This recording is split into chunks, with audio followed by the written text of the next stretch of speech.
working those type 2, recruiting and learning how to use those type 2 fast twitch muscles.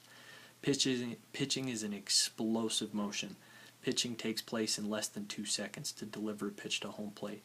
So in other words, we have to train our body properly to incorporate and recruit these type 2 fast twitch muscles versus the slow twitch type 1 muscles when we train and when we condition. So in other words, at the end of throwing for that day, instead of going out and doing a long distance run and recruiting all these type 1 slow twitch muscles, we need to be going out and doing sprint training. And if a coach wants to get the conditioning phase in and work that acid out of the arm like many believe, then we can run more sprints, and that's where the conditioning comes in.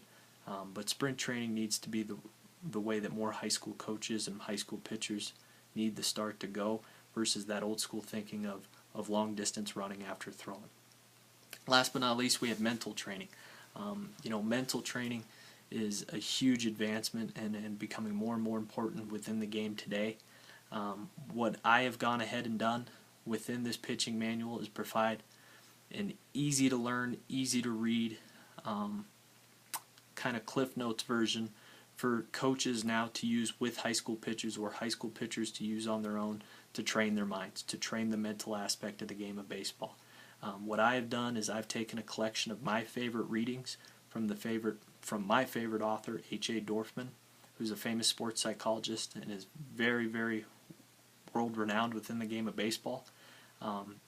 I've taken a collection of his readings and my favorite thoughts, ideas, and things that he's made apparent within his books, and I've pretty much put them into a condensed Cliff Notes version of all the different aspects of mental training for the high school pitcher to use in order to help train his mind along with his body. Some of the topics we talk about are the importance in having a routine, the importance of goals, meeting expectations. Do we have to meet expectations? How to deal with pressure, perspective, how to self-coach, self-talk, how to relax the body and the mind, and then how to build confidence and slow the game down.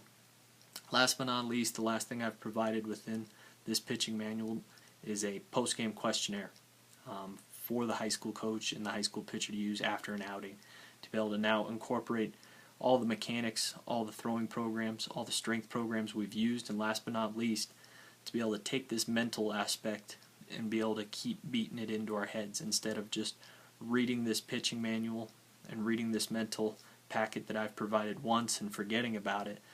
This post-game questionnaire kind of forces the high school pitcher and the high school coach to continue to revisit the ideas behind this mental training and continue to gain and move forward with the mental training aspect and bringing that into their game and into them pitching live on the mound during an outing, during a game. This packet is going to allow me to help high school coaches across the state of Colorado. I know for a fact I already have a handful of high school coaches that I used to play for back when I was a high school athlete here in Colorado Springs that are already going to be utilizing and using this program this summer with their high school programs, and I'm excited about that. I'm also going to be able to use this a little bit with the Mile High Collegiate Baseball League this summer, and I have a job interview coming up with Major League Baseball in Japan to help high school athletes in Japan learn the proper ways and some of the new things that we're teaching in the game of baseball here in the United States that some of the other countries aren't quite getting yet. So this past semester has been an exciting time. I want to thank Dr. Yates and Dr. Bees for everything they've done. I want to thank all the professors at Adams State University for everything they've done. I'm excited to call myself a graduate of Adams State University here very soon. And I thank everyone once again. And if anyone has any questions, feel free to contact me, and wish everyone the best. Thanks.